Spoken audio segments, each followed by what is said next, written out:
poder falar e para poder desempenhar a explicação. Tá joia, pessoal? Eu vou desativar meu microfone, qualquer coisa podem falar pelo chat.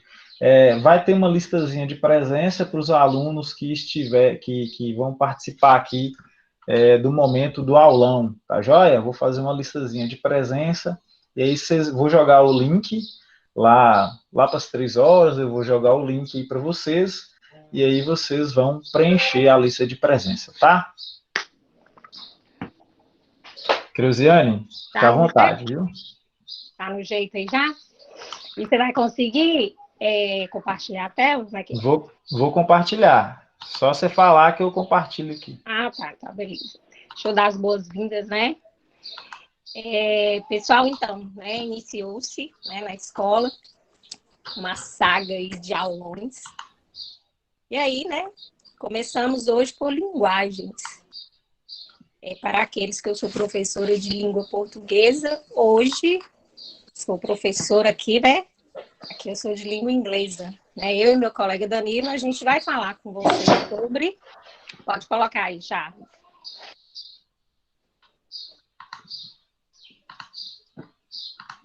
A primeira página aí.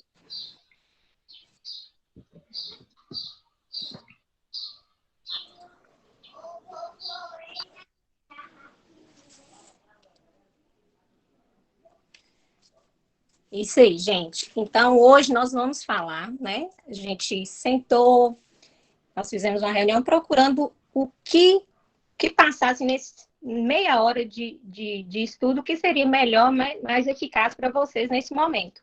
E aí vocês estão observando que as atividades do PETS estão sempre voltadas para interpretação de textos e gêneros textuais, certo?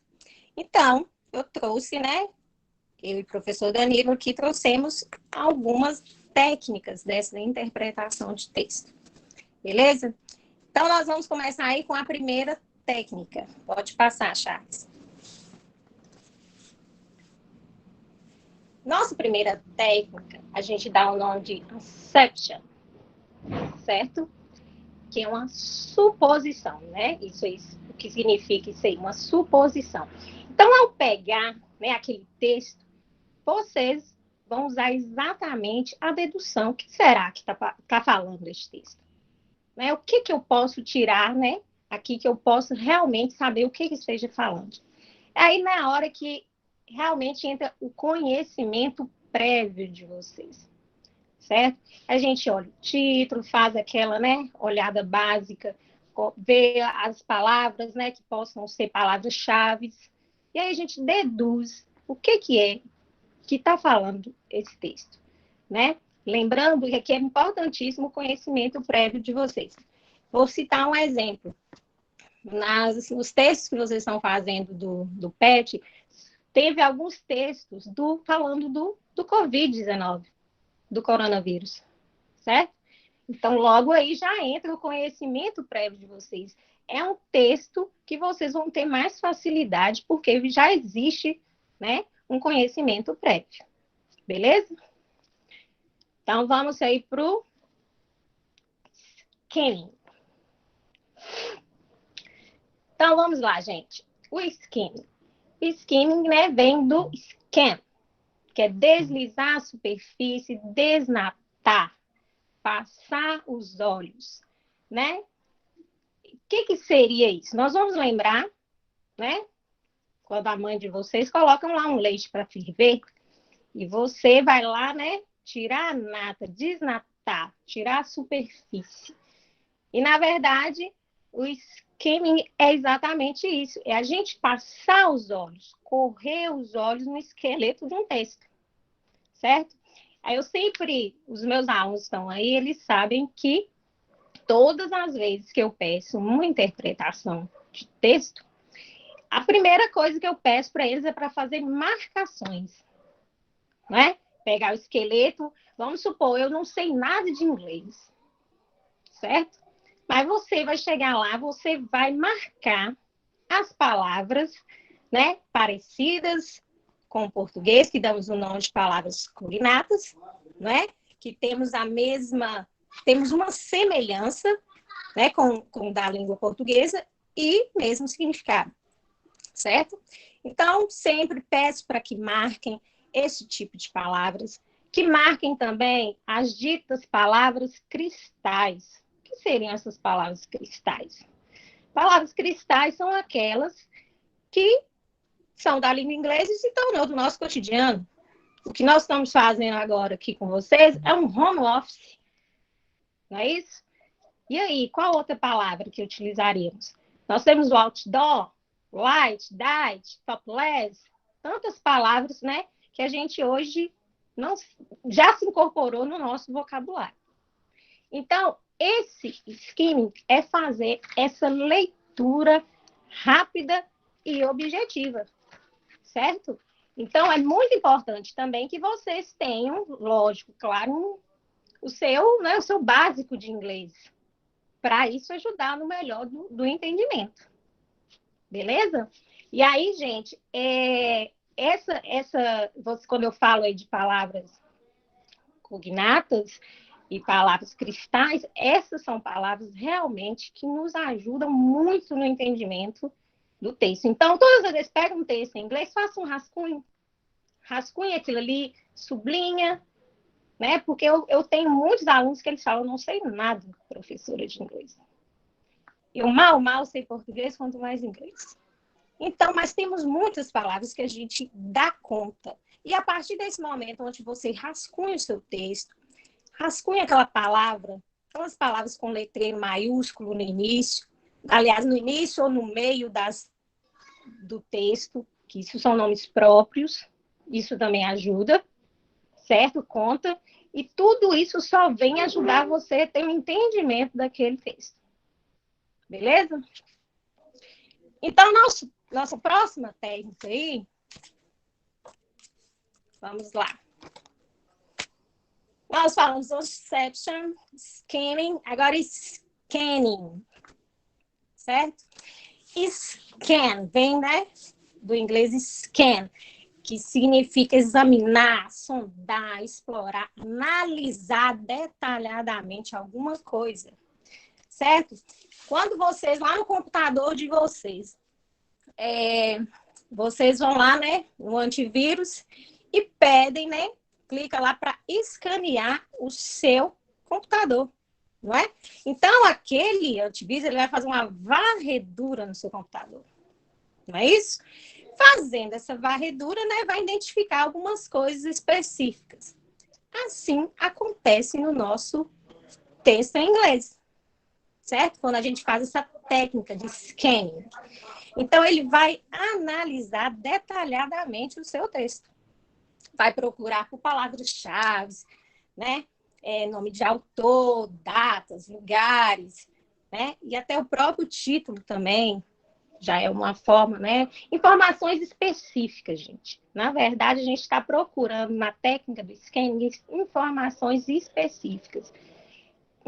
Um aspecto muito importante aí, quando eu falo referências textuais, é exatamente isso aí, nome de autor, de datas, lugares, né? Então, essas aí são referências textuais. Agora, referências numéricas é de suma importância. Os números num texto de inglês, eles dizem muito.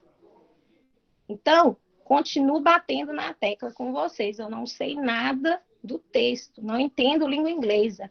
Faça o seu rascunho. Rascunhe, grife, sublinhe. Depois, quando você terminar tudo isso, você vai ver que você já entendeu muita coisa. Beleza? Vamos para o próximo, Charles. Ah, tá. Aí eu trouxe some informations para vocês, né? Aí está dizendo o seguinte, que 50% das palavras de língua inglesa são de origem latina. E aí vocês perguntam o seguinte, uai, professora, o português também é de origem do latim. E por que eu não entendo metade do inglês? Não é? E é exatamente isso, que essa parte do vocabulário, né, do inglês, ela é mais formal. E a gente utiliza mais utilizado na parte escrita, certo? E aí eu falo para vocês, tem muitas, por isso que vocês, às vezes, vem alguma palavra, né, parecida, é porque tanto o inglês como o português, elas tiveram de mesma origem, latina, certo? Mas a do inglês a gente usa mais na forma escrita no formal do que no informal. Baixa aí, Charles. Ah, tá. E os falsos cognatos, né? Conhecido como os falsos amigos. Não é aquele que parece, mas não é. Então, como as cognatas são aquelas palavras, né, que têm a semelhança na grafia, parece com português e tem o mesmo significado, a gente tem os falsos cognatos, que parecem, mas não são, certo? Mas aí eu falei, né, para vocês tomar cuidado com os falsos cognatos, aquelas palavras que parecem uma coisa, mas significam outra. E o detalhe importante é que esses representam 0,1% do vocabulário. Então, às vezes, a gente fica muito, né, preocupado, falsos cognatos, mas, na verdade, a porcentagem é mínima deles no, que a gente possa encontrar num texto. Entendeu? É lógico que eu sempre peço também para os meus alunos, a gente quer saber inglês, a gente tem que buscar estar interagindo mais nesses textos em inglês, seja por músicas, seja por legendas de filmes, né? A gente tem que estar em contato com essa língua. Estudar prefixos e sufixos ajuda muito. E saber, né, que o que é falso, o que é cognato, também a gente precisa estudar. Baixa aí, Charles. Logo, se uma palavra da língua inglesa se parece com uma em português, há mais de 99% de chance de ser o mesmo, né? De ter o mesmo significado. Olha que bacana, certo? Então, às vezes, é o que eu falei agora, às vezes a gente se preocupa tanto, né, com o falso amigo, né, que ele pode trazer alguma dificuldade ali para você, e, na verdade, a maioria, né, a grande maioria das palavras tem essa chance de se parecer com o português e ter o mesmo significado, certo?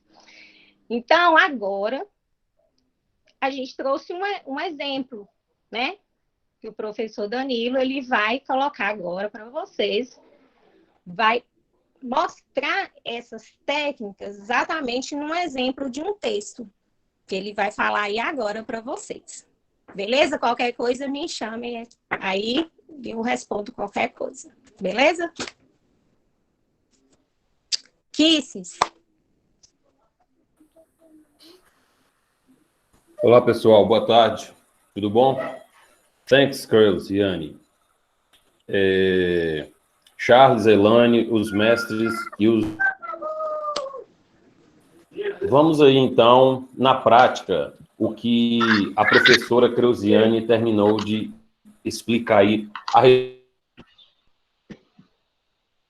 técnicas de interpretação em língua estrangeira. Antes de Charles, a tela dele lá com o texto que eu propus para essa explicação, eu falo com os alunos em que existe uma lenda, né? Para mim é uma lenda, e quero que os alunos tirem isso, percam esse medo. Diante do Enem, os alunos têm a opção de escolha do idioma para fazer a prova. Aí todos fazem a opção pelo espanhol, com medo da língua inglesa. Porque o espanhol tem aquela aparência com a língua portuguesa e tal, eu prefiro o espanhol, porque o inglês vai ter muito problema. Não tem nada disso.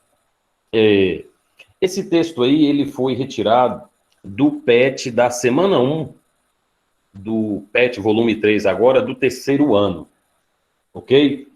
Então, como a colega falou aí das técnicas de interpretação, primeiro passo, gente, eu não vou ser hipócrita em dizer para vocês o seguinte: o aluno, ele tem curiosidade e acha que tem a necessidade de aprender o idioma, ele tem que, pelo menos, ter um conhecimento básico sobre a língua inglesa. Os cursos que falar para vocês aí, a propaganda, que vocês vão aprender inglês em 6 meses, 7 meses e tal, em 1 ano, você vai... Aí tem aquela metodologia voltada para a fala e para a escrita, a leitura. Então, eu falo para vocês, não é bem assim. Nós temos, nós que somos da área, nós temos anos e anos de estudos, né? E até hoje nós estamos reciclando para que nós possamos transmitir esse conhecimento para os nossos alunos. Então, é o seguinte, técnicas de interpretação em língua estrangeira. As mais famosas foram as que Kreuziane disse anteriormente, são skimming, scanning, certo? Quando nós estávamos em aulas presenciais, de costume esse trabalho de pesquisa ser dado ao primeiro bimestre.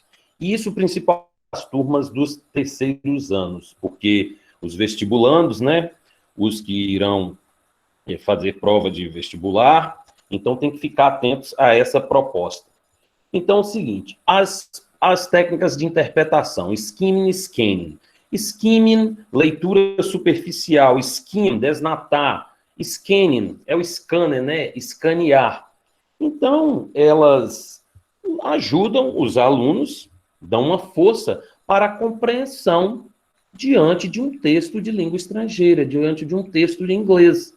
Então, o skimming, quando você faz aquela leitura superficial, aquela leitura rápida, você vai procurar as palavras. Aí nós temos as palavras conhecidas, os famosos cognatos. Palavras cognatas. A palavra cognato em si vem do latim. Cog, junto, natus, nascer juntas. São palavras que nasceram juntas e mudaram de lugar, mas que a tradução é a mesma, mas elas têm uma coisa em comum, a grafia, certo? Elas têm uma aparência na grafia, a ponto de vocês aí, government, vamos aí diante do texto. For the class of 2020 graduation looks quite different this year because of the coronavirus pandemic. Students across the country are finished their senior years online, virtual. Ok. Aí eu fiz questão de destacar, de laranja aí, como todos podem observar, essas palavras que têm uma aparência com a nossa da língua portuguesa, os famosos cognatos. Como Kreuziane falou, nós temos os cognatos comuns, são aqueles que têm uma semelhança com a escrita da nossa língua portuguesa. Vamos ver different, climatic, special, ok? President. Nós temos também os cognatos idênticos. Eu falo isso, os meus alunos que me acompanham desde o 6º ano do ensino fundamental até o 3º ano, sabem disso. Os cognatos idênticos. Mas aqui no texto, Danilo, tem uma palavra aqui que está em língua portuguesa. Qual é? É chocolate. Não, essa palavra aí, ela é um cognato idêntico. Você fala chocolate na língua portuguesa, mas chocolate no inglês, a pronúncia modifica, ok? E temos os falsos cognatos, os false friends, os falsos amigos. Se você chegar a uma porta e estiver uma placa escrito push, não puxe, empurre, ok? Seus parents não são seus parentes, são seus pais, ok? Aí vamos aí, então, government, você viu aí nós partimos para aquela questão da linguagem verbal, não verbal, vimos a ilustração. Quando nós estamos diante da técnica chamada skimming, nós temos que observar detalhes, números, datas, ok? Você faz o que a Kreuziane relatou aí, você pega um lápis, o interessante quando você está diante de um texto em língua estrangeira, fazendo esse tipo de interpretação, lembrando vocês que vocês, diante de uma prova de vestibular, do Enem, vocês, diante de um texto de língua portuguesa, vocês estão diante da sua língua materna. Mas na língua inglesa, você tem que tomar cuidado, porque além de ser outro idioma, olha o tempo. Você tem que tomar cuidado com o tempo. Aí fica a escolha, eu vou fazer a prova de inglês agora, por isso que nós observamos que temos poucas questões desse tipo aí, em relação à língua estrangeira. Outra coisa, de acordo com a nova metodologia de língua estrangeira, todo texto em língua estrangeira, ele é dotado com essas pistas. Quais pistas? Essas pistas, mas você tem que colocar em prática. Como assim, Danilo? O texto vai estar lá, mas se você ficar com preguiça, eu não sei, eu tenho que traduzir palavra por palavra, eu não vou conseguir. Não. Olha aí o texto aí com o esquema que eu acabei de montar aí para vocês. Government, governo. Barack Obama, celebridade, o ex-presidente dos Estados Unidos da América. Vamos, então, que texto? Qual o gênero textual que temos aí? O que se acontece nesse texto? Eu vou sublinhando as palavras que eu tenho, de acordo com a técnica de interpretação, as palavras conhecidas, o meu conhecimento de mundo, também importantíssimo. Você, o aluno, tem que ter uma gama de agregar, né, o conhecimento de quantos vocábulos ele vai agregar, ele tem que agregar esses vocábulos também em mente, né? Eu só sei isso, só sei aquilo, mas você tem que colocar em prática o seu conhecimento. Eu não sei essa palavra, mas sei a outra, então varia do seu conhecimento, do seu interesse. By Elizabeth, May 17, 2020. Maio, by. Essa preposição by, quando nós falamos, ela é usada em diversas situações. O inglês, as estruturas, nós não podemos tomar como um único significado. Inglês, como a língua portuguesa, como nunca, nós trabalhamos com contexto. Mas by, how do you go to school? How do you come to school? I come to school by bus, by motorcycle, meios de transporte. Hamlet was written by Shakespeare. A obra foi escrita por by, esse by aí. Então, for the class of 2020, graduation looks quite different this year because of the coronavirus pandemic. Tem aí alguma coisa relacionada à pandemia. Nós temos aí a figura, a linguagem não verbal, a figura do presidente, a ilustração. Nós temos aí do que se trata. Em alguns textos também em vestibular, eles colocam, pelo fato do texto ser um pouco, digamos que difícil, eles colocam um vocabulário para as pessoas que não têm o conhecimento, ninguém também um dicionário, ele une lá, tem um vocabulário ali à disposição. Então, você une essas pistas que nós acabamos de falar aqui e começa a tentar o entendimento, certo? Quando de cara, você vai logo às questões. Você marca uma, marca duas, três, se temos 5, fica uma. Aí vem aquele lance, eles falam que o scanning é aquela leitura mais detalhada, não precisa ter aquela correria, você vai olhar os mínimos detalhes. É uma única questão que você não chegou ao entendimento. Aí você vai e utiliza isso, ok? Então, não precisa ter esse medo de optar pela língua, pelo espanhol. Eu vou optar porque o inglês é difícil, o espanhol fica mais prático para a gente. Outra coisa, em um texto em língua estrangeira, eu particularmente, eu falo com os meus alunos que eu sou o professor mais voltado para a questão gramatical, certo? Eu explico a gramática contextualizada. Meus alunos sabem bem disso. Primeiro bimestre, nós estudamos, vocês aí do terceiro ano, nós estudamos Simple Present Tense. Então, a minha prova vai ter um texto voltado para o Simple Present Tense. Nós estaríamos agora no Simple Past, estudando regular verbs e irregular verbs. Mas dentro de um texto, eu sublinhei aí, você tem N estruturas gramaticais a serem estudadas. Olha lá embaixo, naquele segundo parágrafo. What remains, depois, former president said. Olha marcas aí do discurso direto. The time when you begin. You begin, you want, ok? Então, simple present. Você tem tempo contínuo, lá em cima naquele tempo, lá quando fala, students across the country are finishing. O tempo contínuo, né? Eles estão finalizando, ok? Então, nós podemos estudar preposições, theirs, turmas do segundo ano, que no primeiro bimestre nós vivenciamos o verbo haver, né? Esse verbo que é importante na língua inglesa.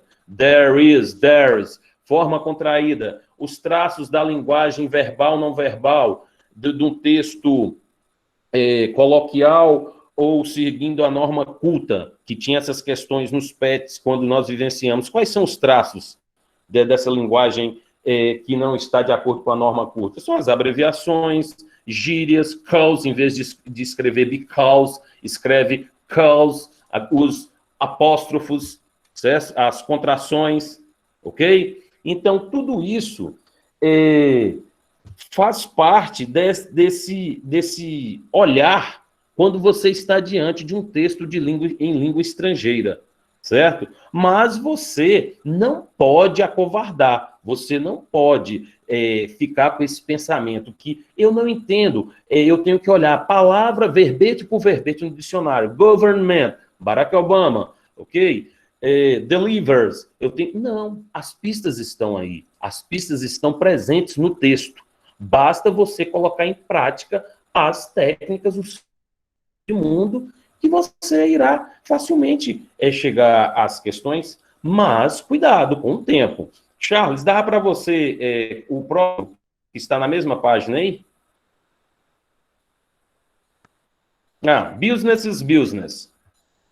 Winston Churchill was the Prime Minister of Britain during the Second World War. One day, Churchill was going to the British Broadcasting Corporation to make an important speech to the nation, when a funny thing happened.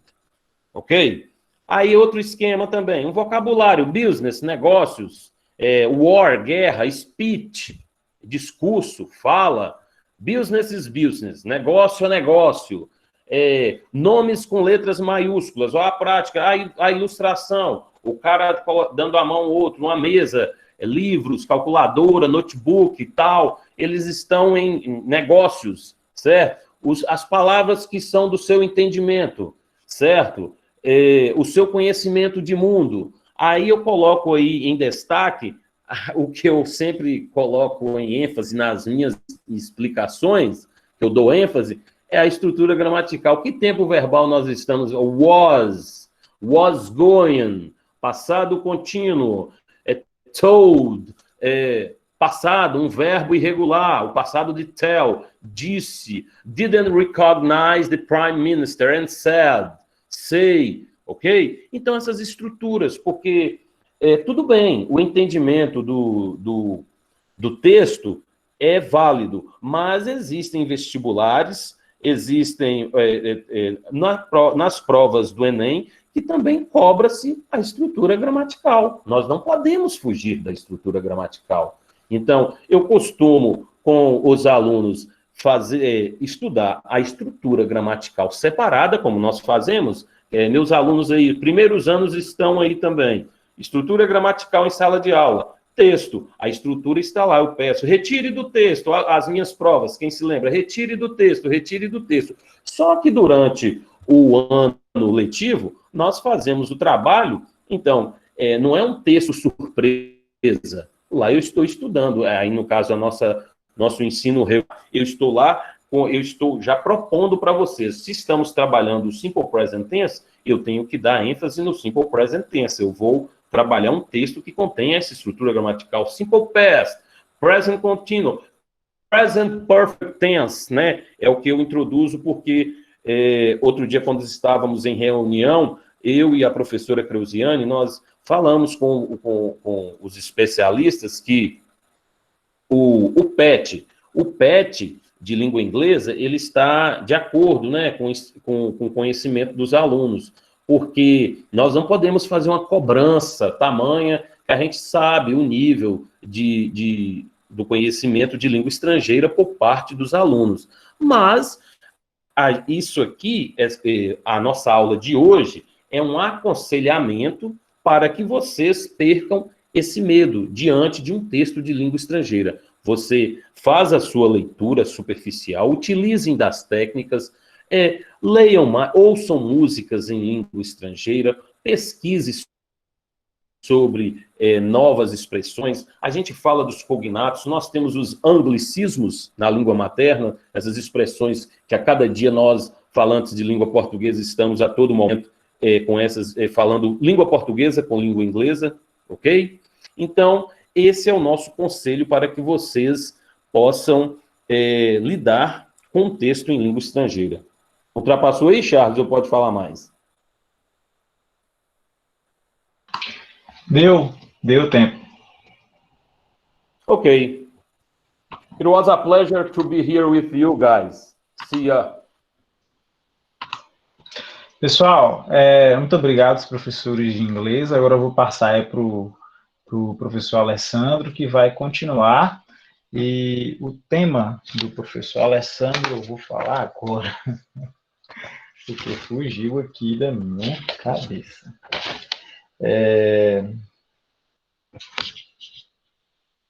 Já pode começar a apresentar, viu, Alessandro? Aí? Fique à vontade. Alessandro vai ficar com as mudanças aí do acordo ortográfico, né? Focado em acentuação. Pode ficar à vontade, Alessandro. Pessoal, boa tarde, né? Prazer estar com vocês.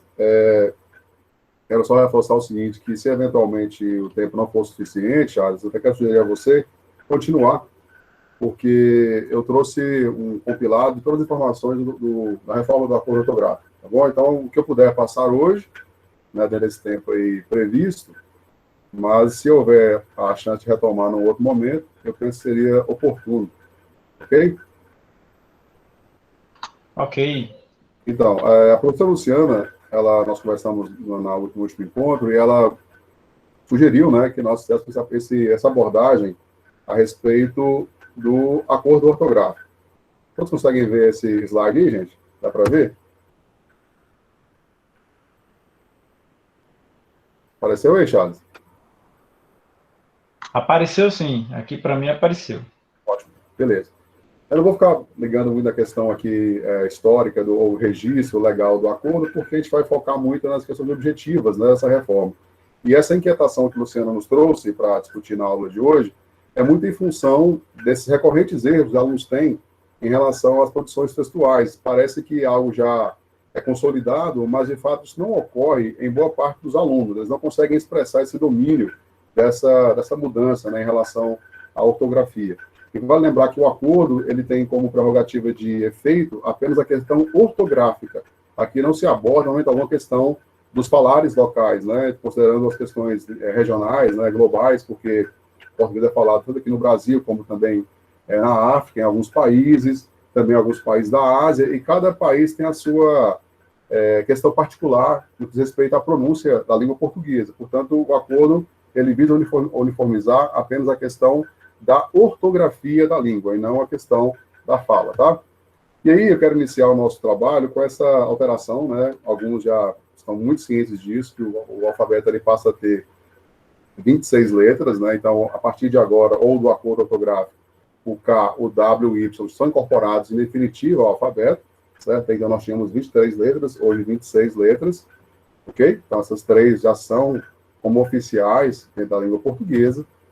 E aí nós temos algumas situações que justificam esse uso, né? Essa validação dessas letras aí com a reforma, né? Então, na escrita, os símbolos e unidades e medidas, como KM, não era extinta, né? Só oficializou, quilograma e watt, então já eram usadas. Na escrita de palavras e nomes estrangeiros e seus derivados, como show, playboy, playground, windsurf, kung fu, yin, yang, enfim. Esses estrangeirismos aqui são justificados com o emprego dessas letras, né, que passaram até então a serem incorporadas ao nosso alfabeto. Esse é um ponto relevante. Digo isso porque, ao corrigir alguns textos, eu ainda me deparo com essa situação, o trema. E isso que a gente fala com um universo bastante jovem, né, que já foi meio que alfabetizado sem o uso do trema. Mas, mesmo assim, alguns colegas, não sei por alguma razão, ainda tentam reproduzir na escrita a fala, né, de alguma forma. Então, não se usa mais o trema, sinal colocado sobre a letra U, para indicar que ela deve ser pronunciada nos grupos, né, gue, gui, que e qui. Então, não tem mais aqueles dois pontinhos lá, né, o trema sobre o U. E aí nós temos um quadro resumo de como era e como fica, né, a partir do novo acordo. Então, já não se aceita a grafia da coluna da direita, da esquerda, né? Então, nós temos aí aguentar, arguir, bilíngue, 50, delinquente, eloquente, palavras mais comuns do dia a dia, né? Como frequente, sequestro, linguiça, tranquilo, tá? Eloquente, depende muito do seu grau aí de vocabulário, a hora que você vai redigir, né? Quem domina essa palavra para empregá-la adequadamente na produção textual, mas, enfim, já não mais usa o trema, né? Sobre a letra U. Porém, uma exceção, né? O trema permanece apenas nas palavras estrangeiras e em suas derivadas. Exemplo, Miller e Milleriano, do alemão. Então, esses estrangeirismos ainda são aceitáveis adequar, né? Eu, pelo menos, não sei quanto a Luciana, mas eu nunca me deparei em uma produção de língua portuguesa com alguém fazendo citação em alemão, né? Eu não tive essa graça ainda. Mas, se, porventura, algum aluno tiver essa capacidade, eu vou saber que, nesses termos, né, de estrangeiros, eu posso validar o uso do trema. Então, trema é isso, tá? Então, ele foi abolido no português, salvo algumas raras exceções. E a gente começa agora, lembrando que a proposta foi acentuação, e a gente vai tentar resumir essas informações com informações também pertinentes. Porque um outro problema que nós temos em relação à escrita dos alunos, de modo geral, além do não domínio da acentuação, também envolve aquele fator simples, né, que é a translineação. A gente vai ter que justificar algumas coisas aqui na separação das palavras, ou quando você finda uma linha para iniciar a linha subsequente. E aí nós temos algumas situações interessantes aí, ó. Mudanças nas regras de acentuação. Primeira mudança que ocorreu, então, em função do novo acordo ortográfico, que já não é mais tão novo, né? Mas, enfim, não se usa mais o acento nos ditongos abertos ei e oi das palavras paroxítonas, ou seja, aquelas que têm o acento na penúltima sílaba. Então, se a palavra for paroxítona, então, quando a penúltima sílaba for atônica, e nesse momento eu me deparar com esses distongos abertos ei e oi, eles não mais são acentuados. E esse é um erro comum, né? Porque o aluno tende a repetir por alguma razão, né? Está meio que grudado na mente dele, que quando é aberto tem que acentuar. Mas, vou ressaltar aqui a mudança, isso deixou de existir. Então, esse é e oi, quando eles estiverem em palavras paroxítonas, já não mais são acentuados. Aí nós temos, mais uma vez, exemplos, né, de como era e como fica. Alcateia, portanto, não tem mais acento, porque nós temos o princípio aí da palavra ser paroxítono, né, e temos, de fato, de ditongo aberto, ei, assim como asteroide, boia, tá? E aí, talvez, num outro momento, discutirmos questão de separação, porque aquela questão de cada sílaba tem uma vogal, e cuidado com o ditongo que não se separa também, né? Num outro momento, a gente pode abordar isso aí com mais calma. Colmeia, não tem acento. Heróico, não confundamos com herói, tá? Porque heróico é a penúltima sílaba que nós temos aí, essa situação. Assembleia, é muito comum na escrita ainda, nos depararmos com assembleia com acento nesse E aberto do E. Plateia também, jiboia. E aí, faltou colocar aqui a palavra ideia, que também eu vejo muito ainda escrito com o acento agudo. Então, não mais existe essa situação. Por quê? O acordo ele reformulou esse posicionamento de que, se essas situações ocorrerem em palavras paroxítonas, ou seja, a penúltima sílaba tônica, não há que se pensar em acentuá-las de acordo com o novo acordo. Ok? Pessoal, se eu já falo muito rápido, por favor, vocês me ajudem aí, tá? Para eu não atropelar aqui as informações. Ok? Atenção. Essa regra ela é válida somente para algumas palavras paroxítonas, para palavras paroxítonas. Assim, continuam a ser acentuadas as palavras oxítonas, ou seja, se essas situações elas ocorrerem na última sílaba tônica, então, falamos até então que o acordo aboliu o acento da palavra paroxítona, ok? Mas, quando essas mesmas construções ocorrerem em palavras oxítonas, nós mantemos a acentuação. Então, as terminações eis, ou el, els, oi e ois, elas continuam sendo acentuadas. Então, papéis, chapéu, como chapéus, herói, heróis, e troféu e troféus. É muito comum também, né? Ouvimos troféus, dá uma dor no coração. Então, são os troféus. Então, quando esses encontros ocorrerem na última sílaba, eles continuam sendo acentuados, tá? Não confundamos com heróico. Esse encontro de heróico é uma palavra paroxítona e não uma palavra oxítona, ok? Sigamos em frente. Nas palavras paroxítonas, não se usa mais o acento no I ou no U tônicos quando vierem seguidos de um ditongo, né? E vamos lembrar o conceito rápido e breve de ditongo aqui, se bem que, para quem está na primeira série hoje, nós faríamos esse reforço se estivéssemos em termos presenciais no primeiro semestre, mas, enfim, diante dessa novidade do estudo remoto, isso não foi feito. Mas o ditongo, ele basicamente é o encontro de uma vogal e uma semivogal, e eles não podem ser separados, tá? Então, nós temos aquela que será tônica e uma que será átona, mas, em linhas gerais, nós não separamos ditongos. Aqui diz o seguinte, que se eu tenho um I ou U tônicos depois de um ditongo, eles também já não são mais acentuados. Como nós tínhamos baiuca, tá? Então, esse A aí do início seria um ditongo, não teríamos mais aí esse acento, não temos mais a verdade. Bocaiúva também não se acentua mais, assim como cauíla, né? E assim como feiura. Nenhuma delas mais leva esse acento aí, em razão dessa situação, né? Quando I ou U tônicos vierem após ditongos, tá? Aí cada dica é pesquisarem o que significa baiuca e cauíla, tá, gente? Vale a pena aí acrescentar no seu vocabulário aí, beleza? Atenção, se a palavra for oxítona, tá? Aí já é um outro contexto, e o I ou U estiverem em posição final, seguidos ou não de S, o acento permanece. Tuiuiu, aquela ave símbolo do Pantanal, e Piauí continuam sendo acentuados, ok? Apenas dicas breves aí. Outro ponto que merece a nossa atenção, gente. Não se usa mais o acento das palavras terminadas em e ous, né? Então, esse acento ele existia, hoje não mais.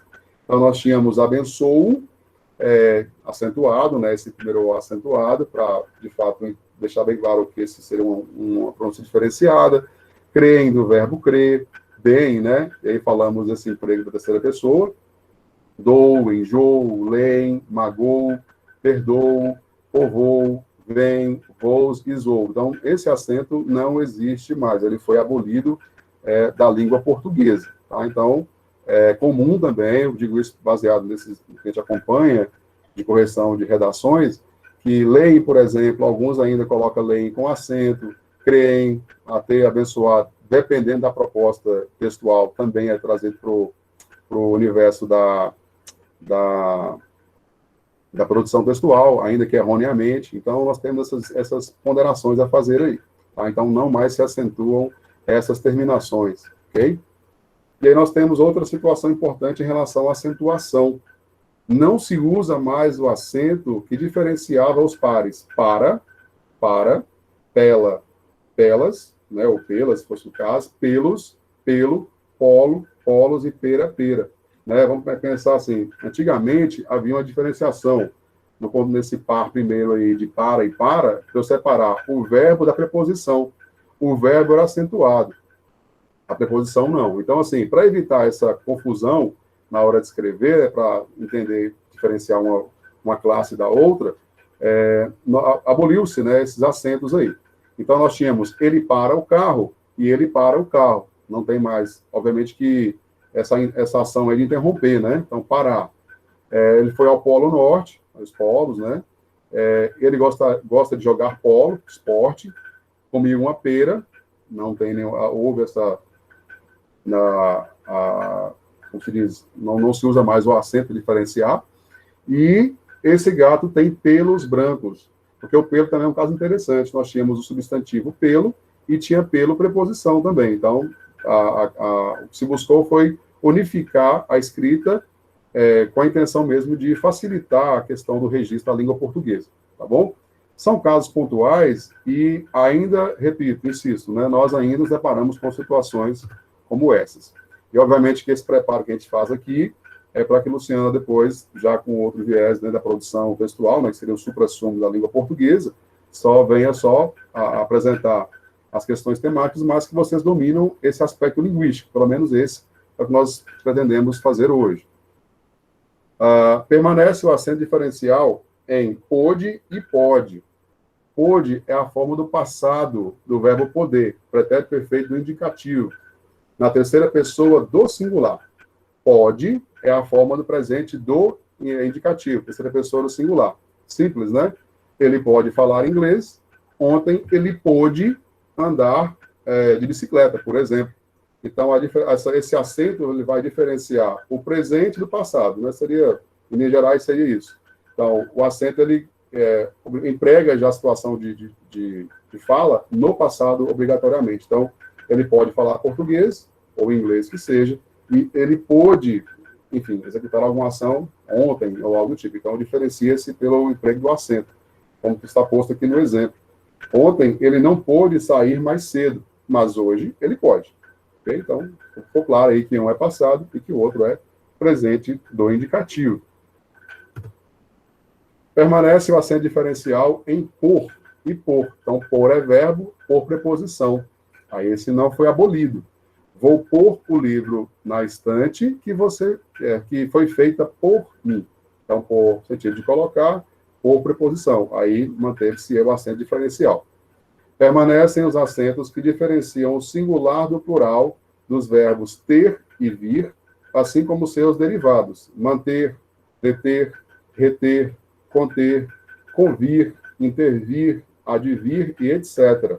Esse é um ponto que merece a nossa atenção. É muito comum os bons alunos não se aterem a esse detalhe. E, às vezes, eles colocam o sujeito no plural e empregam o verbo no singular. Então, isso é um caso de discordância, né, por assim dizer, verbal. Você não alinha o sujeito com o seu complemento ali. Então, cuidado que a gente tem que ter. Então, esse acento que diferencia o singular do plural, desses verbos que estão postos aí, eles são mantidos e eles são objeto de análise criteriosa do professor. Ele vai perceber se você empregou corretamente o tem no singular ou tem no plural, tá? Como nós temos aqui como exemplos. Ele tem 2 carros, perceba que eu tenho aqui no singular, e eles, né, plural, tem 2 carros. Então, esse acento aqui, ó, não é para embelezar só a questão do verbo, não. Ele é fundamental uma vez que o sujeito está no plural. Ele vem de Sorocaba, eles vêm de Sorocaba, da mesma forma. Então, o acento diferenciou plural de singular. Então, é muito comum esse erro aqui, ou esse deslize, no que diz respeito à questão da redação ou emprego desse verbo aqui, sobretudo na questão que envolve singular e plural. Então, fica a dica para vocês aí, porque é muito comum. Continuando a nossa explicação, ele mantém a palavra, né? Eles mantêm a palavra. Perceba aqui o emprego do acento agudo no singular e do acento circunflexo no plural. Ele convém aos estudantes, eles convêm aos estudantes, da mesma forma, né? Então, está claro que há um acento diferencial. Ele detém o poder e eles detêm o poder. Ele intervém em todas as aulas e eles intervêm em todas as aulas. Então, está claro aí que, pelo menos, né, espero que esteja claro para vocês, que o ponto crucial aí é singular do plural e os acentos cumprem esse papel de modo efetivo. Bem, aí um asteriscozinho, porque é facultativo, ou seja, é opcional, o uso do acento circunflexo para diferenciar as palavras forma e forma. Tá? Então, você pode ou não empregá-lo. Em alguns casos, o uso do acento deixa a frase mais clara. Veja este exemplo. Qual é a forma da forma do bolo? Okay? Perceba que se eu não colocasse o acento, ainda que eu entendesse o contexto da pergunta, né, oralmente não haveria problema. Certo? Não tem problema. Mas na escrita, que só é um capricho, não é necessário, eu diria, em relação a diferenciar essas duas palavras, né? Forma e forma. Mas o legislador, né, quem, enfim, redigiu a lei, enfim, então, os estudiosos da área entenderam que nós poderíamos ou não fazer uso desse tipo de construção, né? Eu, particularmente, gosto de, quando tenho a oportunidade de utilizar, porque também não são usadas todos os dias, Mas, quando é possível, eu gosto de diferenciar porque mostra um pouco mais de preocupação com a escrita, né? Mas, se não colocar também, não há problema e não serão penalizados por isso. Eu vou saltar e não pular esse bloco para eu iniciar aqui o estudo do hífen, porque é um outro ponto mais relevante. Aqui é uma questão mais que envolve aquele grupo do GUE, GUI, em relação à pronúncia, e oportunamente a gente pode retomar aqui esse conteúdo com vocês, tá? O hífen, ele se faz, nesse momento, nós temos aqui pouco tempo de aula, discutir melhor a questão do emprego do hífen. Hoje, né, cai muito em questão de concurso público, recorrente a questão do emprego do hífen, os bons concursos do Brasil ainda cobram isso, enfim, as grandes áreas ainda entendem que é preciso discutir para que a sociedade, de modo geral, absorva, né, e se aproprie dessa construção. Bem, as observações a seguir referem-se ao uso do hífen em palavras formadas por prefixos ou por elementos que podem funcionar como prefixo, como aero, a prefixo que vamos lembrar rapidinho, né, que é o termo que vem antes, prefixo, vem antes. Aero, agro, além, ante com i, né, ante com essa diferença, a quem, arque, alto, circo, có, contra, eletro, entre, ex, extra, gel, hidro, hiper, infra, inter, intra, macro, micro, mini, multi, neo, pan, pluri, proto, pós, pré, pró, pseudo, retro, semi, sobre, sub, super, supra, tele, ultra, vice, etc. Ou seja, não é um estudo que deve ser feito com rapidez. Ele requer um cuidado muito grande, porque são muitas informações. Mas vamos aí à parte mais, vamos dizer, basilar das informações do emprego do hífen. Primeira informação importante, gente. Com prefixos, usa-se o hífen diante da palavra iniciada por H. Então, qualquer um desses prefixos aí, se eu tiver o termo subsequente iniciando por H, eu vou empregar o hífen. Então, nós temos alguns exemplos aí. Anti-higiênico, anti-histórico, co-herdeiro, macro-história, mini, hotel, proto-história, sobre-humano, super-humano, ultra-humano. Então, os prefixos seguidos de um termo que se iniciam com H, o hífen, ele é empregado. Ok? Segunda definição importante. Até é bom importar. Então, seja qual for o prefixo, se o termo se iniciar, o termo subsequente, se iniciar pelo H, você deve empregar o hífen para redigir a palavra de modo correto. Ok? Obviamente que, como é que a gente consegue absorver essas informações? Escrevendo, lendo, né? Mas a escrita, com certeza, ela vai consolidar essas informações, seu cérebro vai internalizar essas estruturas para quando você vier a ser testado de alguma forma, seja num concurso público, seja no exame do Enem, você tem a condição de executar essa informação de modo apropriado. Segunda informação a respeito do hífen, não se usa o hífen quando o prefixo termina em vogal, diferente da vogal que se inicia o segundo elemento. Né? Então, ou seja, se eu tenho um prefixo que termina com a vogal, e a vogal do termo que o acompanha for diferente, não há que se falar em emprego de hífen. Um caso muito comum que a gente vê hoje em dia é a autoescola, que antes havia essa separação, hoje não, porque o O é diferente do E, então os diferentes, eles se aglutinam, eles se juntam. Então nós temos aí aeroespacial, agroindustrial, anteontem, antiaéreo é um termo que os alunos tendem a escrever, quando é o caso, com hífen, e não se usa o hífen nesse momento, porque o I difere do A, portanto, não há emprego do hífen. Antieducativo, autoaprendizagem, da mesma forma, né, que a autoescola, são vogais diferentes no término e início dos termos, né? Autoescola, autoestrada, autoinstituição, coautor, coedição, extraescolar, também é um termo que costuma vir erroneamente grafado com hífen, infraestrutura, plurianual, ok? Semiaberto é outra palavra também que costumo, principalmente nos termos que envolvem, em redação pelo menos, né, discutir questão de ressocialização de preso, regime semiaberto, aí costumam colocar um hífen lá para ficar bonito, mas não se usa mais o hífen nesse contexto. Semi-analfabeto, semi-esférico e semi-opaco. O prefixo co, aglutina-se em geral com o segundo elemento. Aglutinar, né, eles juntam, né, se unem, mesmo quando se inicia por O.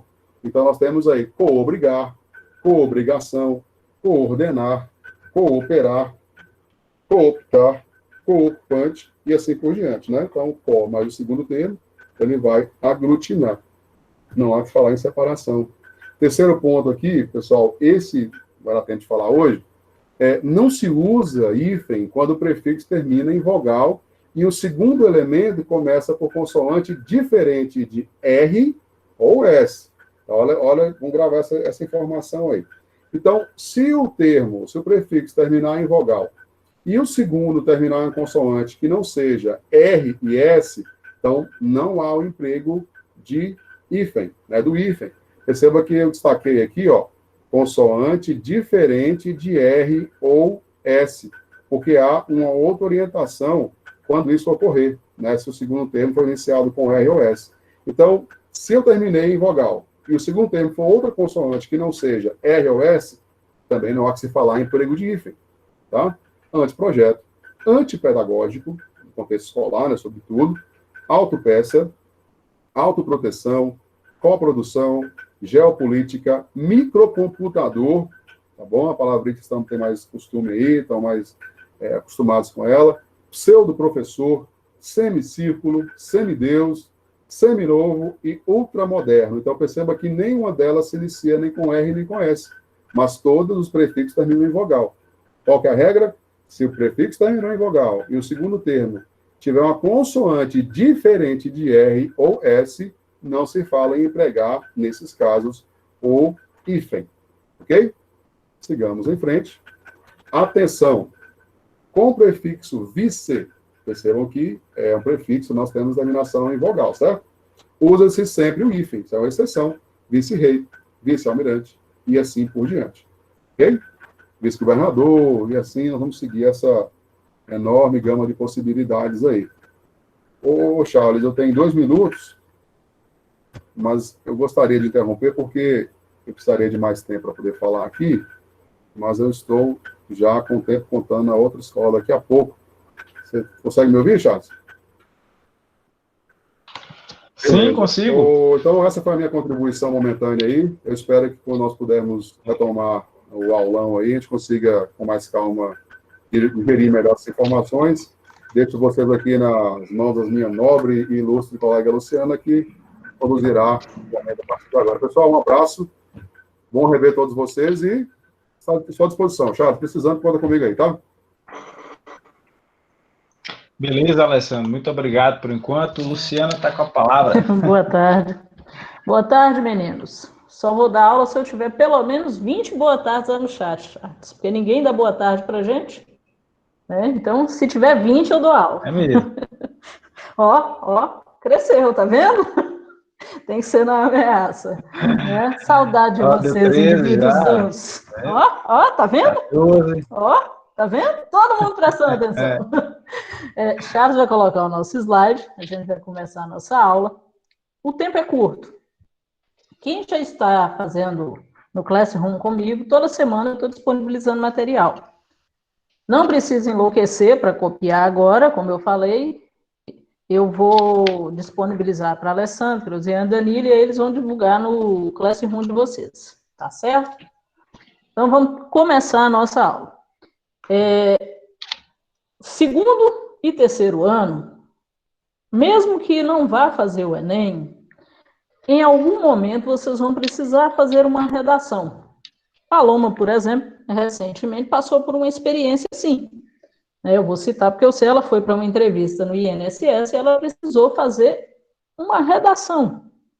E a redação a gente sempre acha que é um bicho de 7 cabeças, mas não é um bicho de 7 cabeças. Então, hoje, nós vamos aprender um esqueletinho que, qualquer que seja o tema, a gente consiga trabalhar, tá? Vamos para o segundo slide, Charles? A redação, na maioria das vezes, vocês entendem que é isso aí. Vocês têm a ideia de como é um corpo, como é um esqueleto, mas vocês não sabem juntar as peças.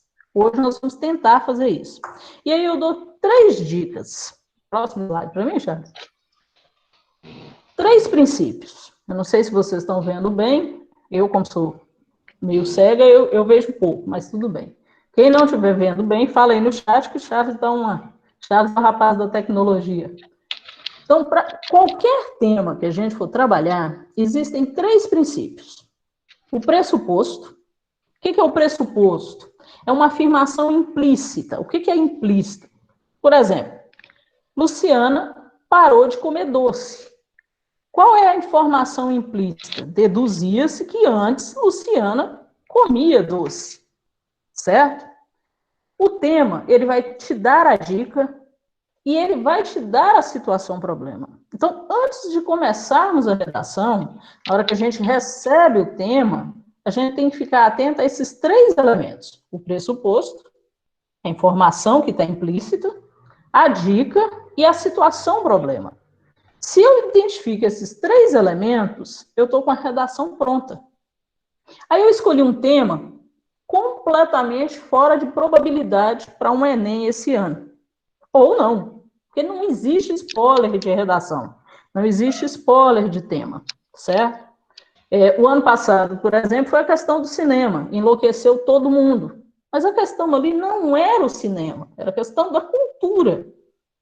Só que todo mundo só visualizou a palavra cinema, e eu não sei nada sobre cinema. A mesma forma, eu peguei aí o combate ao tabagismo na contemporaneidade brasileira. O que eu sei sobre tabagismo? O que eu sei sobre contemporaneidade brasileira?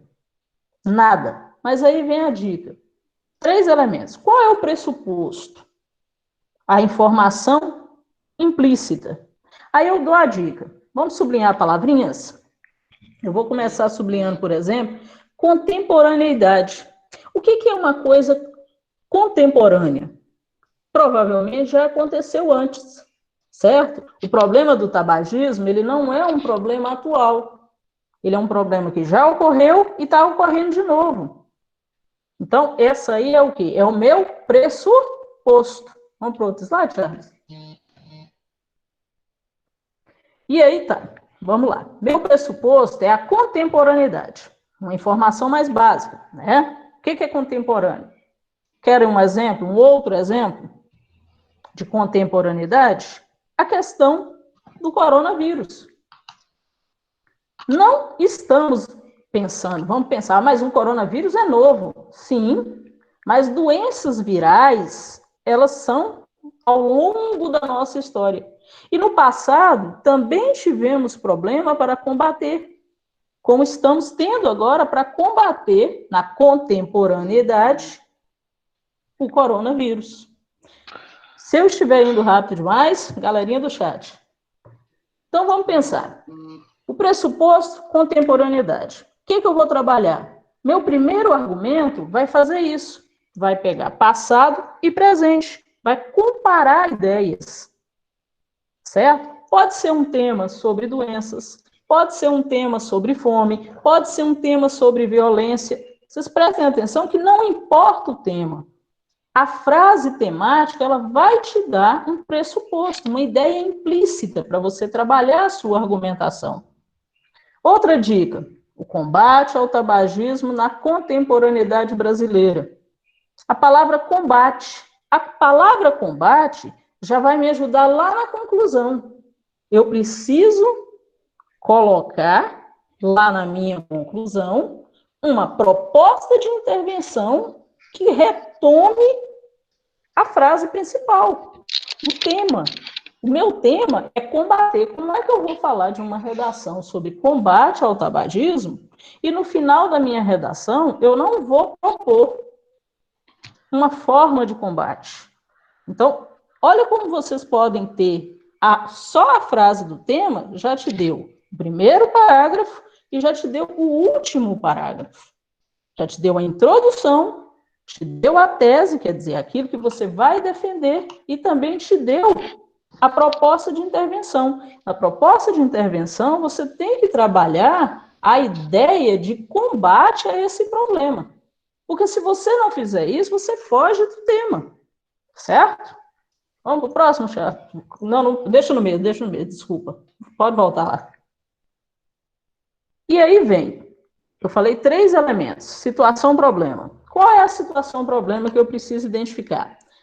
Todo problema, ele gira em torno de 3 situações. Por exemplo, Luciana parou de comer doce. Pressuposto de que Luciana comia muito doce.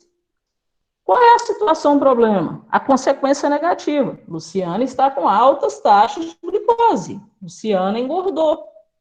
Então, eu vou olhar o seguinte, a minha situação, problema, ela passa por consequências negativas, ela passa por distorções e mau uso, ou ela passa por desafios e obstáculos. Por exemplo, consequências negativas eu já falei. Distorções e mau uso. Por exemplo, corrupção. A distorção, o dinheiro público é utilizado de forma errônea, certo? Desafios e obstáculos. Diminuir a evasão escolar. Então, o que eu tenho que prestar atenção? Pressuposto, a dica e a situação problema. A partir do momento que eu identifico a situação problema, eu vou conseguir desenvolver os meus argumentos, certo? Na questão do tabagismo, por exemplo, manda lá no chat bonitinho. É uma consequência negativa? É uma distorção de mau uso? Ou é um desafio ou obstáculo? Vai valendo um pão de mel para quem acertar essa.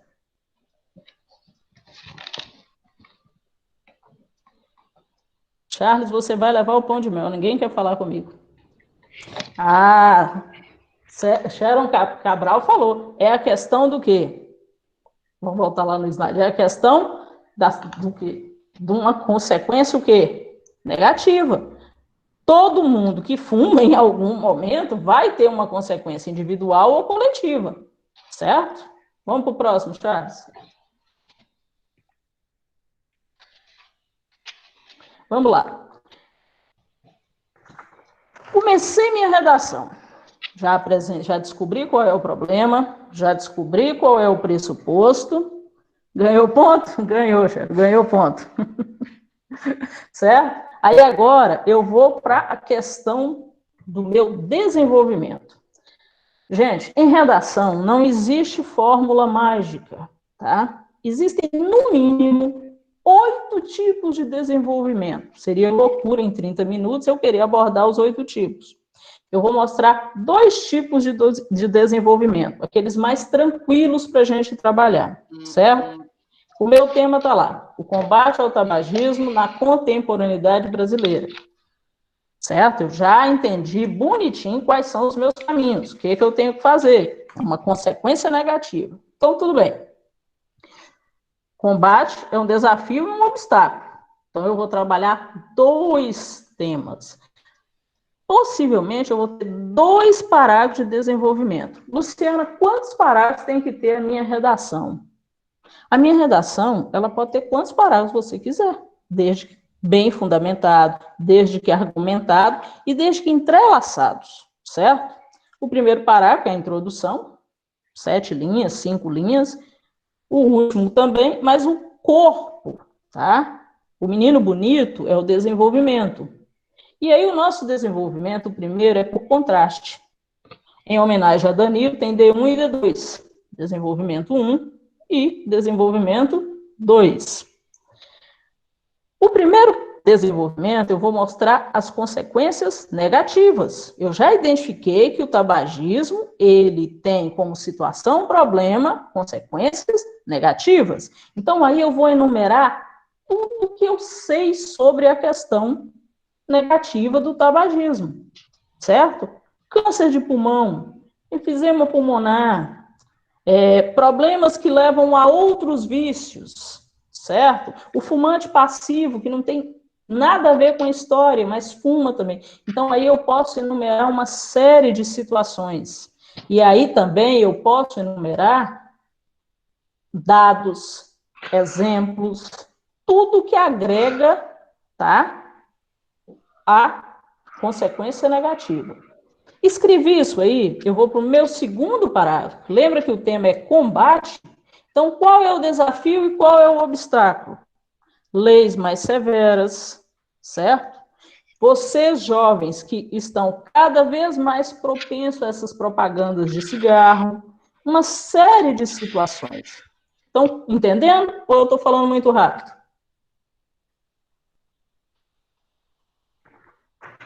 Vamos para o próximo, Charles. Acho que eu não estou falando rápido, não. Tá de boa. Vamos lá.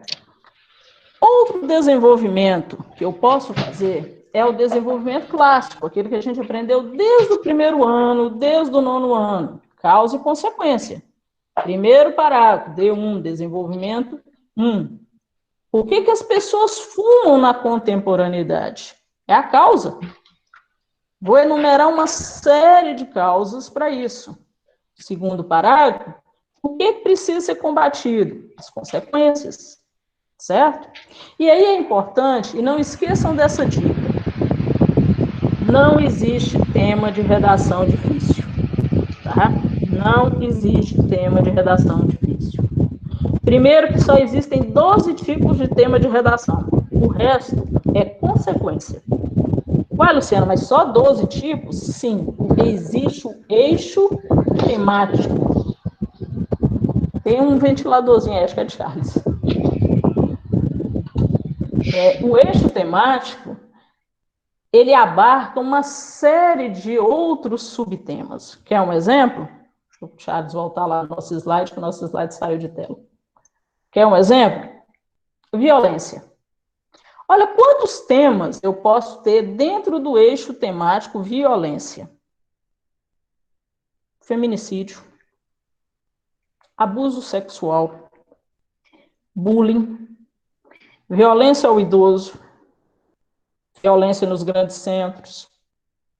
Vamos pegar a educação, evasão escolar, um tema que a gente está vivendo agora, que é uma realidade agora, a questão do ensino à distância. O bullying. Vamos pegar o meio ambiente. A gente tem a questão do lixo, a questão do consumismo. Isso tudo são ramificações dos eixos. Não existe o tema impossível. Se eu domino os 12 eixos, eu com certeza vou dominar qualquer tema de redação que cair. Por exemplo, tabagismo. Tabagismo entra em quê? Em qual desses eixos aí? Alguém pode me ajudar? Saúde. Boa, Emily. Boa, Luísa. Saúde. Eu posso ter obesidade, alcoolismo, tabagismo, certo? Culto ao corpo, né? Depressão, uma série de problemas. Luciana, você falou 12, mas só tem 7, porque não vai dar tempo de falar de todos, né? Infelizmente. Mas aí a gente pensa em num outro aulão envolvendo todos esses. Então, o que eu tenho que entender? Não importa o tema, eu preciso conhecer 12 eixos temáticos. Quem é aluno de Luciana, toda segunda-feira, recebe lá no Classroom sugestão de pelo menos 6 filmes e documentários. Por quê? Até uns anos atrás, o Enem não admitia esse tipo de referência a filmes, séries, músicas e documentários. Hoje ele permite.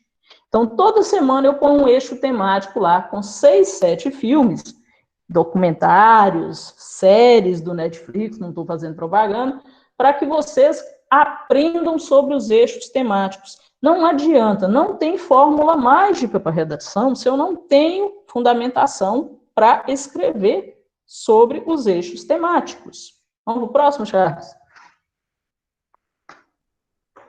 Argumentação é tudo, hein? Próximo, Charles. Foi só zoeira. Vamos lá.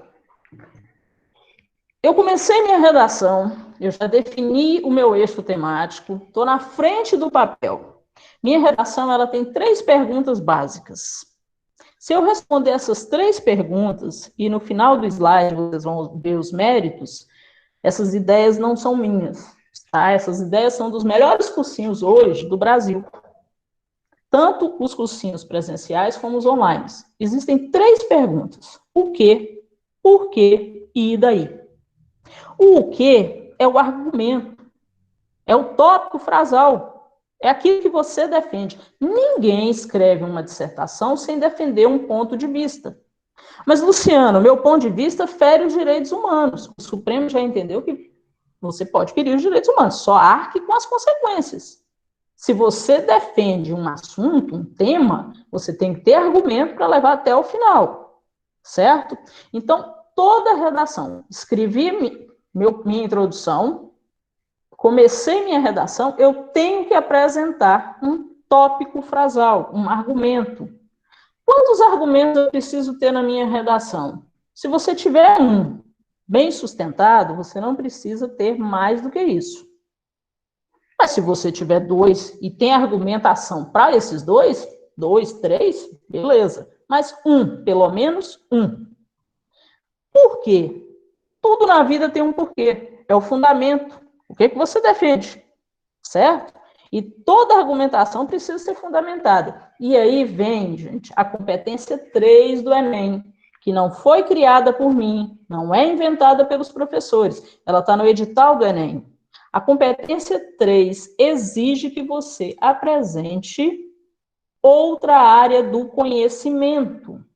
Pode ser filosófica, pode ser histórica, pode ser tecnológica. E como é que você prova isso? Você prova isso apresentando dados, e não são os dados que vêm na proposta, é aquilo que você tem conhecimento de mundo. Exemplificações, certo?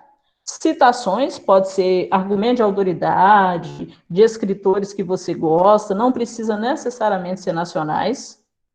Alusões históricas, nós temos uma série de situações históricas, tanto no país como fora. Por exemplo, a questão do tabagismo.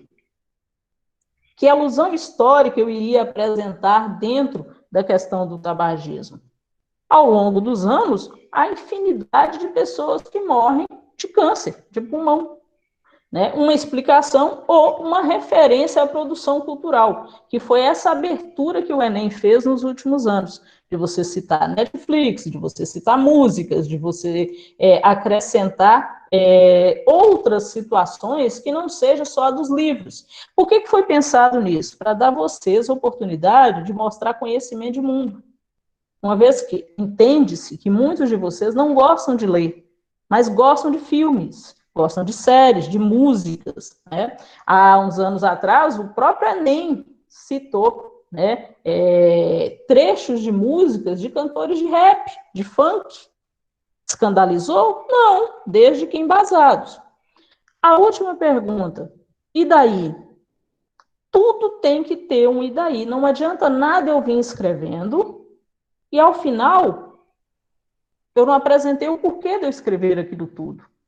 Então, eu tenho que retomar a proposta e apresentar uma proposta de intervenção. Lembra lá no início, quando nós falamos que tem que ter uma proposta de intervenção, tem que ter uma justificativa. E uma proposta de intervenção, ela não é algo poético, ela é algo real, possível e tem que ter um agente para fazer.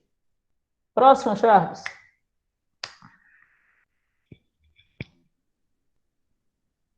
Charles, vamos para a próxima. Ah, já. Beleza, Charles, obrigado. Não, volta, isso. Esqueleto. Lembra da redação do tema que nós escolhemos, tabagismo? Então vamos começar a nossa redação. Hoje eu vou fazer um stand-up de redação. Eu tinha até pensado em escrever na parede, mas não vai ficar legal, então eu fiz o slide.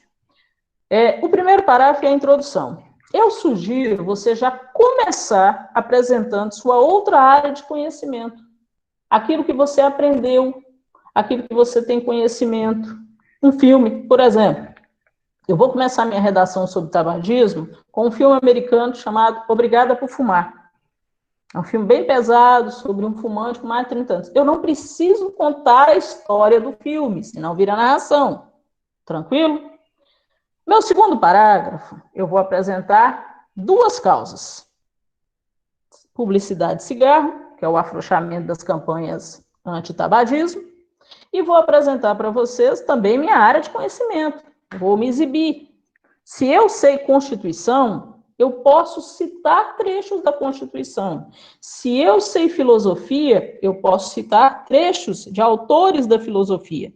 E vamos parar de usar o homem é o lobo do homem. tá bom? Tem outros filósofos por aí. Essa aí está muito batida. Vamos mudar isso aí. Vamos ler um pouquinho mais sobre filosofia. E aí eu indico uma série filosófica muito divertida, chamada Merli. Ela, além de ser divertida, ela traz filósofos de uma forma mais leve, que vocês podem pegar muitas citações e usar em qualquer tema de redação. Tranquilo? Então, minha segunda causa, que eu vou falar, é sobre a pressão do grupo para começar a fumar. Quem é meu aluno já conhece esse termo, que não é uma invenção minha, é de uma grande amiga, professora lá em Belo Horizonte, chamado viés de grupo. Vários temas podem tratar do viés de grupo, que é a necessidade de a gente ser aceito pelo grupo que nos leva a fazer determinadas coisas, como fumar, beber, né? Dirigir sem carteira em alta velocidade, praticar bullying, entre outras situações. Lembra que eu falei que temos que ter área de conhecimento, está na competência 3. A gente tem que ter pelo menos 2 áreas de conhecimento dentro da redação. Nossa, Luciana, aí é para enlouquecer. Como é que eu vou fazer isso se eu não tenho? Vocês têm sim. É porque a gente não usa tanto, mas a gente vai começar a usar agora, certo? Vamos para o próximo, Charles. Meu terceiro parágrafo, ele vai ser um parágrafo de consequências. Eu vou apresentar 2 consequências para o problema. A maioria dos problemas tem consequências individuais e consequências coletivas. Não importa o tema. Vamos pensar, não só no tabagismo. Vamos pensar no bullying, por exemplo. Ele tem consequências na pessoa que sofre, mas tem consequências coletivas também, porque outras pessoas se identificam, tanto com o praticante como quem sofre o bullying. Na questão do tabagismo, vamos pensar em consequências individuais. Câncer, efizema, aqui eu posso falar do filme. As coletivas, né? O aumento da pressão sobre o SUS, a quantidade de pessoas que procuram o SUS, procurando atendimento para câncer no Brasil, é imensa, né? E por último, gente, eu vou para a minha proposta de intervenção, tá? O que eu tenho de proposta de intervenção? Pelo menos 2. Se eu apresentei 2 causas, eu tenho que ter 2 propostas de intervenção, 2 soluções para o meu problema. Lembra que eu falei, né, sobre as campanhas publicitárias que estão relaxando com relação a drogas e bebida? Eu posso falar sobre isso na minha proposta de intervenção. Campanhas mais apelativas, focadas especificamente nos jovens. Outra coisa, se eu tenho tanta gente doente em consequência do tabagismo, eu posso falar também da oferta de tratamento. Tranquilo? Até então, tranquilo? Vamos fazer uma redação? Próximo para mim, Charles. Ó, não é um bicho de 7 cabeças. Vamos embora. Para a próxima.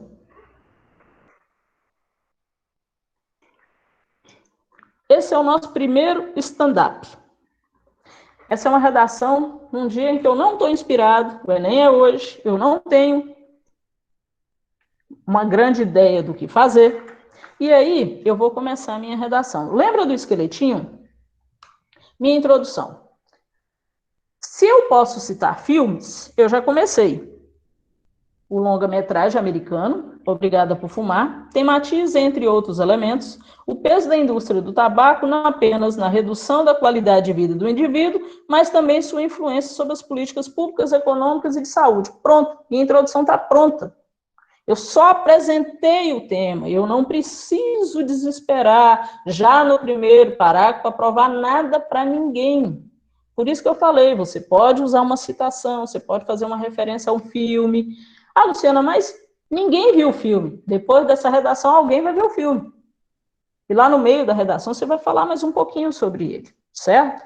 Aí nós vamos para o nosso D1, nosso desenvolvimento 1. Lembra que o nosso desenvolvimento ele era uma causa?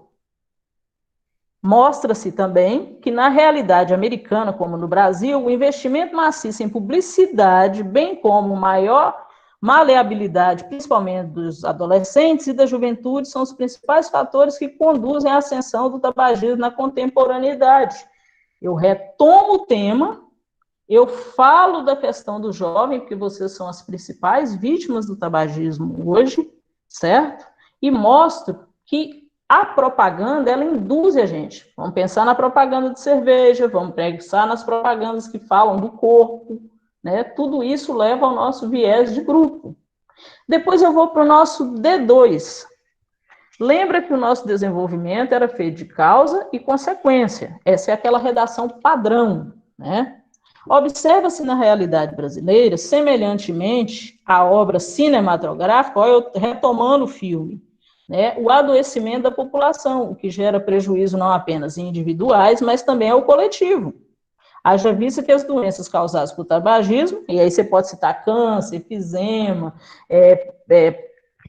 alterações de pressão, entre outras situações que você pode citar, né, se dão, em geral, ao longo do tempo, levando a um maior impacto sobre as contas públicas, sobrecarga do SUS, Sistema Único de Saúde.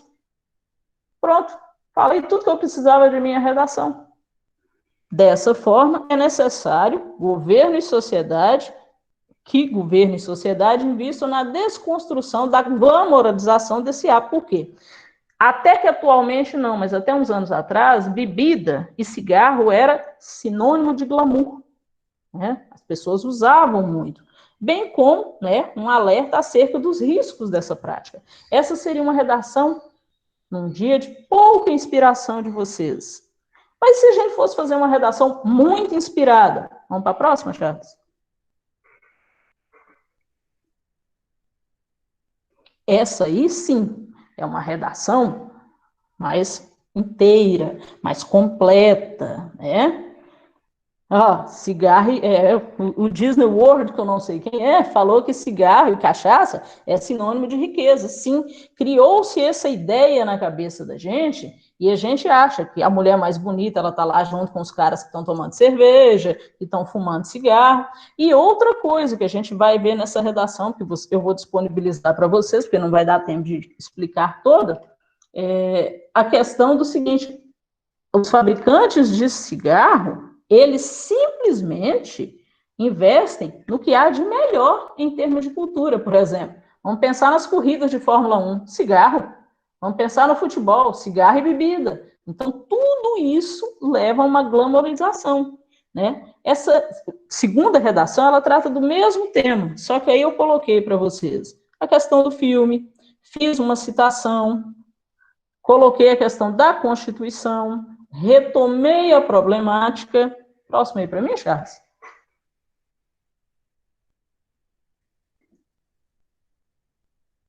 Para vocês terem uma ideia, eu cito o artigo da Constituição, depois eu vou disponibilizar um material com vocês dos principais artigos da Constituição que vocês podem usar em qualquer tema, tá? Divulguem para os colegas, mesmo que não seja do nosso Classroom, tem vários slides lá, ensinando passo a passo. Vamos para o próximo, Charles?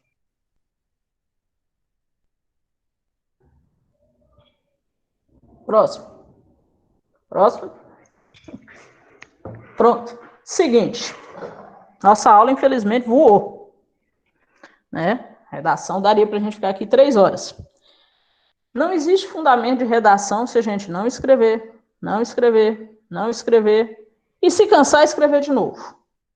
Tá? Galera, principalmente do terceiro ano, porque o segundo ano ainda tem um tempinho. Mas terceiro ano é janeiro. Janeiro está aí na porta. Tem que escrever mais, tem que ler mais, assistir mais séries, ficar de olho nos documentários. Dúvidas, senhores?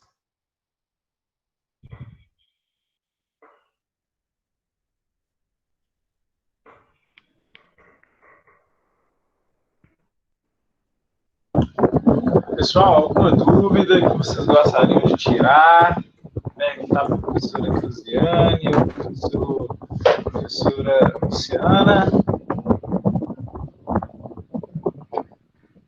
A aula acrescentou alguma coisa, Charles, ou se deixou eles mais confusos, né? Podem falar no chat. Charles, eu quero abrir o microfone. Ninguém, né? Bom, então é o seguinte, só um aviso sobre os aulões, então. Na quarta-feira nós temos aula, outra aulão agora de matemática, com os 3 professores da escola, tá? Que vai ser a Daías, Neide e Rejane, viu? Vai ser a partir das 14 horas e vai ser um aulão tira dúvidas, tá bom? Esse aulão, vocês vão entrar também pelo Meet, tá? Ele vai ser da mesma forma como aconteceu hoje. E vai ter lista de presença. Eu agora vou disponibilizar a lista de presença aí no chat, tá? Vocês vão clicar aí no chat e vão preencher, tá joia? Por gentileza, é só clicar, é um formulário que vocês preenchem rapidinho, não tem segredo, tá bom?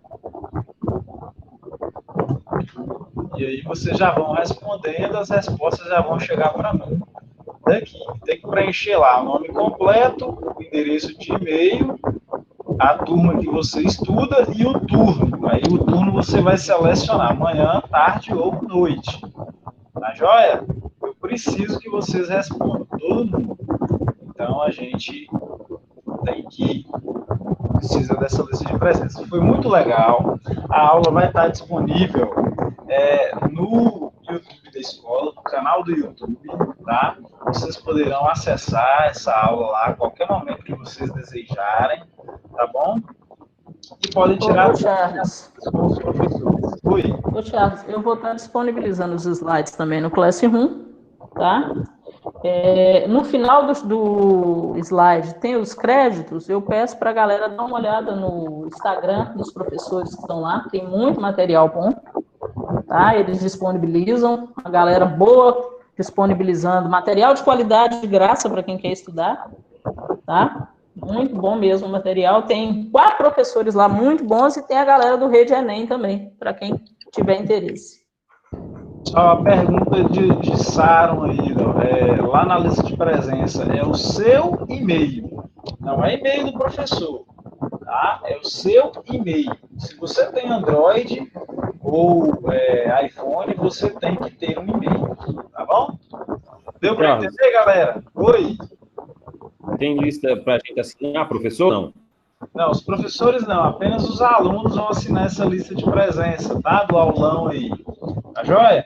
Então, Okay. Na quarta-feira, às 14 horas, tem aula de matemática, conto com a presença de todo mundo e com mais colegas que vão ter que entrar. Essas aulas vão acontecer toda semana, tá bom?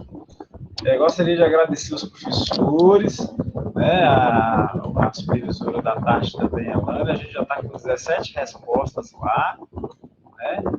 Porque se eu fechar aqui, aí vocês não conseguem mais acessar o link da lista de presença, tá bom? Então tá todo mundo com saudade, né? Aí de todo mundo, isso é muito bom. E vamos ver o que vai acontecer. A vacina precisa sair para a gente voltar às aulas logo, né? O Danilo tá falando inglês aí no chat, né?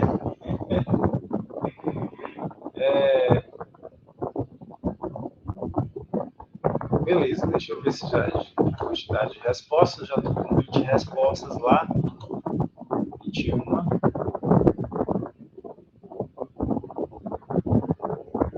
A gente tinha em torno de 33 alunos aí dentro da aula hoje. Tirando eu, Luciano, Danilo e Cruziane, a gente tinha 33 alunos. Bacana, pessoal? Todo mundo já conseguiu acessar a lista lá para poder preencher? 22 ainda lá respondidos.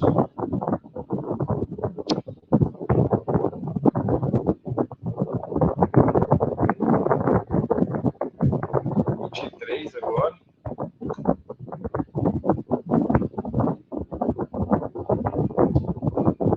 Faltando gente ainda.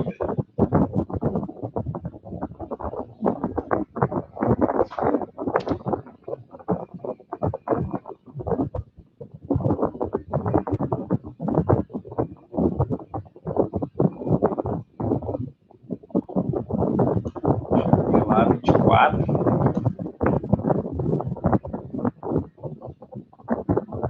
Tinham 43, Charles, mas uns saíram sem assinar. Aí não tem jeito, né? Porque como eu estava na transmissão dos seus slides, não tinha como eu jogar a lista lá.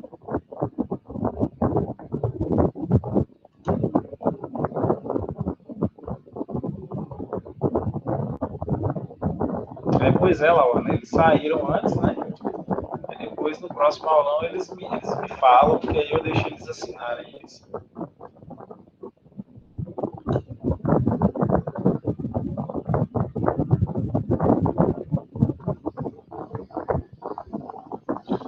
Seis assinaturas.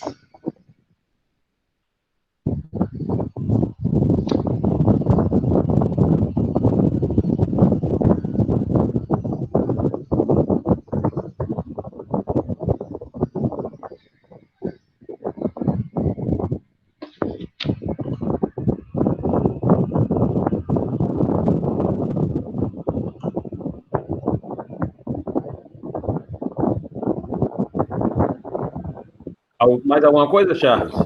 Não, Danilo, só gostaria de agradecer vocês. É porque se eu sair aqui, os meninos não vão ter mais acesso ao link para preencher a lista de presença. Eu vou travar a lista, entendeu?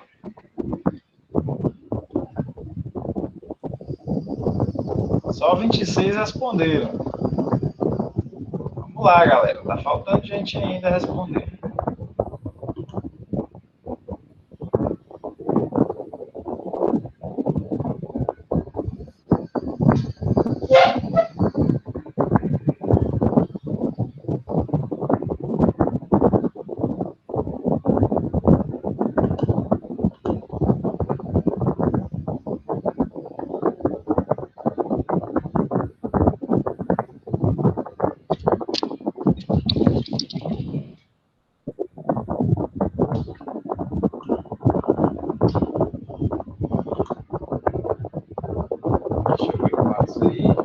Ninguém mais respondeu, então vou travar a lista aqui.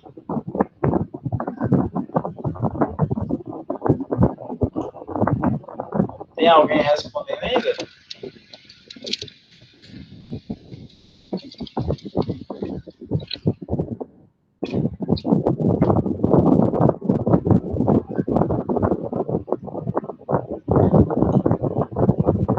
Pessoal, então tá joia. Muito obrigado. Aí, 27 agora.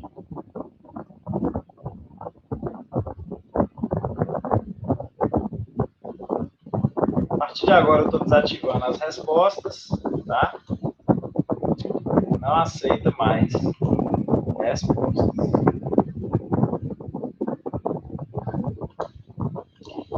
Gostaria de agradecer e até quarta-feira, tá bom?